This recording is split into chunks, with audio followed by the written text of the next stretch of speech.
I'm about to butcher up this goat carcass, and one of my blog readers, Nimrod, requested a video on removing the backstrap sinew, which is the tendons on either side of the spine right here.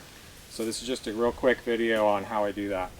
Okay, this is real simple to do. First off, there's a kind of a membrane, some sheets of membrane, a little bit of fat and stuff over here. So first I'm just going to start up here by the rump and cut down the side of the spine, just right along the edge here.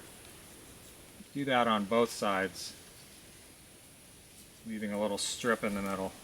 And this is pretty much the same for deer. Goats and deer are so similar that you can pretty much learn on one and go to the other. They're a little bit different, but not too significant. I'm just going to get a finger or something under this membrane. As you can see, this has been hanging all night, so this is real kind of dry and tough. That actually makes it easier. So peel that away. And this is perfectly good material for making like soup stock, so don't throw that away. At the very least, you know, cook it up and feed it to your pigs and chickens or your dog. This is the sinew right here. And I'm just going to get under it with a sharp knife just a little bit. I'm just going to poke the knife through like that. Alright, now I have a butter knife, and this particular butter knife is on the sharp side. It's very thin. This is more like a table knife. Like, you could use this to cut steak. They're real easy to sharpen. They actually take an edge. That's preferable, but anything with kind of a semi-sharp edge. You don't want it to be actually sharp because it'll cut the sinew. And we're just going to slide that in under here, and then I'm sort of using it to scrape. And I'm going to go mostly up first towards the rump. Or is that down? I don't know. In this case it's up. But go towards the rump first, because at the rump it's attached firmly and you're going to have to cut that. This end has to be pulled out, so if you cut this first, you're going to have trouble with the bottom end here. Also, this is really the best time to do this. It's possible to fillet this off. Okay, so I've already gone all the way up here, and that's where I want it. That's about as far as it's going to go. And this end's just going to pull out.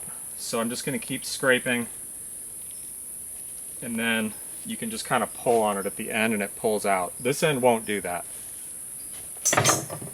Cut it free, and there you go. So what I was saying is, this is a really good time to do this right before you butcher. You don't want to do it right away if you're hanging the animal, because you expose this meat and it'll dry out. So you want to leave all that stuff, including that membrane, to protect the meat until you're ready to butcher. And like I said, you could take this off first, this piece of meat here, take that out, and then fillet off the sinew, but it's really hard to get it that clean. I mean, this is just a little bit choppy looking here, but it's basically really nice and clean, and the sinew's clean, and there's no significant meat on the sinew, so I haven't wasted any of this meat, which is some of the best meat. Okay, so I'm just going to real quick do the other side.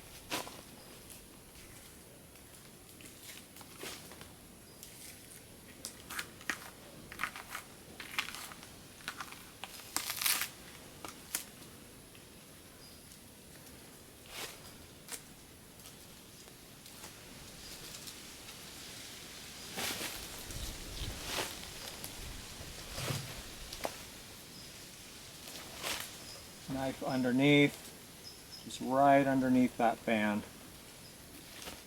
You could also use the sharp back of a knife, like this knife's pretty sharp, but it's more dangerous.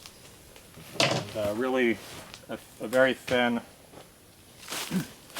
table knife like this, or kind of what we call a butter knife in the States. Go up first, top,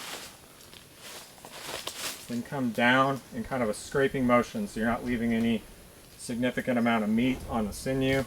And at the bottom, just pull it out. Alright, now we got to clean it. So you want to clean this right away, because like this one's already starting to dry out a little bit, and that's not cool. Alright, so you're just going to take, again, preferably a semi-dull knife like this, this is dull, but it has a very thin edge is basically what it is. However, you can use a really sharp knife for this if you're just careful. I've done it many times, so that's not a problem.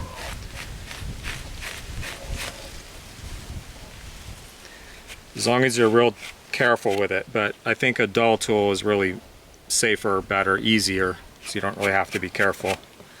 So just want to make sure you get all the red off, all the meat, and get it all nice and opened out flat. Yeah, this is already starting to dry, so we don't want that. Just go over this side real quick. You want this very clean. You don't want to have to clean it again. And when you dry this, it's best to lay it out flat on a surface. So that's it. Yeah, nice clean sinew band there. So here it is. It's later. It's later than it was. It's later than it was earlier. And these are all dry. They're nice and flat, very clean, good stuff. Now, this type of sinew can be used for anything you'd use sinew for pretty much, but it's typically reserved for stuff where you need these long fibers like sewing thread, wrapping the feathers and arrowheads onto arrows, and stuff like that. Okay, I'm sure I'll be talking about sinew again sometime in some kind of video in the future.